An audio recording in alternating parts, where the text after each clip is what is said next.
નમસ્કાર મિત્રો, વાર્તા સાંભળવા માટે આવ્યા છો? ચાલો વાર્તાની શરૂઆત કરી। મગનકાકા એક નાના એવા ગામમાં તેના પરિવાર સાથે રહેતા હતા। તેની ઉંમર આશરે 50 વર્ષની હતી। તેમને એક છોકરો હતો। રમેશ કાકાએ તેના લગ્ન મોરબી શહેરમાં કર્યા હતા। તેને સસરા ન હતા પણ વિધવા સાસુ હતા, એટલે કે મગનકાકાના ના વેવાણ હતા। તે એક દિવસ તેના જમાઈના ઘરે રોકાવા માટે આવ્યા હતા। તેની ઉંમર લગભગ 40 વર્ષની હશે। તેને જોઈને કોઈને એવું જ લાગે કે આ 40 વર્ષના હશે અને તે ખૂબ જ સુંદર લાગી રહ્યા હતા। તે પોતાની તંદુરસ્તીનું ખૂબ જ ધ્યાન રાખ્યું હતું। તેને જોઈને કોઈ પણ પાગલ થઈ જાય એટલા બધા સુંદર લાગી રહ્યા હતા। વેવાણજીને જોઈને મગનકાકાના મનમાં ઘણા બધા વિચાર આવી રહ્યા હતા। મગનકાકા ભલે મોટા હોય ઉંમરમાં, પરંતુ તેની હરકતો તો યુવાન છોકરાને શરમાવે ને તેવી હતી। તે તેમની વિધવા વેવાણને જોઈને બોલી ગયા હતા કે વેવાણ, તમે અત્યારે પણ યુવાન જેવા લાગો છો।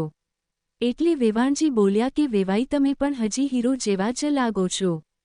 ત્યારે વેવાણજીના મોઢામાંથી આટલું સાંભળતા જ મગનકાકા સમજી ગયા હતા કે મને હવે આ ગાડી ચલાવવામાં મજા આવવાની છે। વેવાણજી પણ મગનકાકાના સપના જોતા હતા। આ બાજુ મગનકાકાના પત્ની પણ સતત બીમાર હતા। તેથી જ મગનકાકા તેમની સેવા સિવાય બીજું કરી શકતા ન હતા।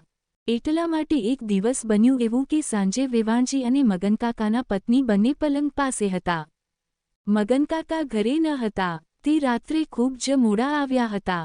ઘરે તેને જોયું તો લાઇટ ચાલુ ન હતી અને બારીમાંથી ચંદ્રનો પ્રકાશ આવી રહ્યો હતો। ત્યાર પછી મગનકાકા જેવા જ રૂમમાં દાખલ થાય છે તો ચંદ્રનું અજવાળું જોઈને તેને પણ ખબર પડી જાય છે કે આજે પાવર નથી। વેવાણજી પણ ત્યાં જ સૂતા હતા। વેવાણજી જાગતા હતા। તેને ગરમીને લીધે તે ઊંઘ આવતી ન હતી। એટલા માટે તે પણ મગનકાકાની રાહ જોઈ રહ્યા હતા અને મગનકાકાને જોઈને તે સૂવાનું નાટક કરવા લાગ્યા હતા। એટલે મગનકાકાએ મનમાં વિચાર્યું હતું કે આ સમય સરસ છે, મારે આનો ફાયદો ઉઠાવવો જોઈએ। પછી તો મગનકાકા તેની પત્નીને શોધવાનું નાટક કરવા લાગ્યા હતા। તે વેવાણજીના ગ્રાઉન્ડ પાસે પહોંચી ગયા હતા। ત્યાં જઈને તેને વેવાણજીના મોઢને સ્પર્શ કર્યા હતા। મગનકાકાના અડવાથી વેવાણજીમાં જાણે 440 વોલ્ટનો ઝટકો લાગ્યો હોય। ત્યાર પછી તો મગનકાકાએ તેના આખા પ્લોટને ટચ કરવાનું ચાલુ કર્યું હતું, પરંતુ વેવાણ કાની બોલ્યા નહીં। પછી મગનકાકાને થોડી જ વાર પછી બહારથી અવાજ સંભળાયો હતો। ત્યારે પછી તે બહાર ગયા અને સાથે સાથે વેવાણજી પણ ગયા હતા। મગનકાકા પ્લોટમાં ગયા હતા અને વેવાણજી પણ તેની સાથે જ ત્યાં ગયા હતા। પણ પ્લોટની માંગની કમી ન હતી અને પછી તો મગનકાકાએ વેવાણને ખાલી પ્લોટની માંગ એવી કરવી કે વેવાણજીને પરસેવો થઈ ગયો હતો।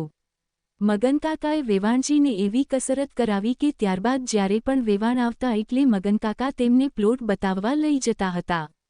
પછી તો પ્લોટની અંદર એક જોરદાર કબડ્ડી રમતા, એમાં કોણ જીતે છે તે કહી શકાતું નથી, કારણ કે બંને ખેલાડીઓ ખૂબ જ મજબૂત છે।